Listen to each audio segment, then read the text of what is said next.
Manipur da District taret Nouna Semkhiba adu Numit Nigi Manungda Semdoknaba United Naga Council UNC na Union Home Minister Amit Shah da ayeeba cherol piduna Matam Thakhre karigumba wafam ase thabak ta onthoraktrabadi akanba khongjang changsilagani haina UNC gi maikei ki Jackson Wat thamlakle Hiramasi matangda Ukrul Times ta fonglakpa report amagi matung inna UNC ki cherol adu Senapati District ki Deputy Commissioner ge khutangda Union Home Minister da Semkhiba cherol adu da yawba wafam sing adu de Manipur da Congress na lengak pairingai matam kumja English sing ani Tarataru ki December tang nipan da District taret Nouna Semkhiba adu Manipur government amasung naga miyam ga khutyek pinakhiba MOU mari gi mayoktane loinana District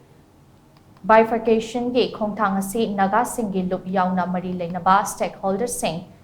tanaramdana warep amata lawroi haina kumja English sing ani taramathoida Government of India na pikiba thazaba adugi mayokta thabak tawrakpane District taret Nouna Semkhiba adu lengakna semdoktuna hanagi status ta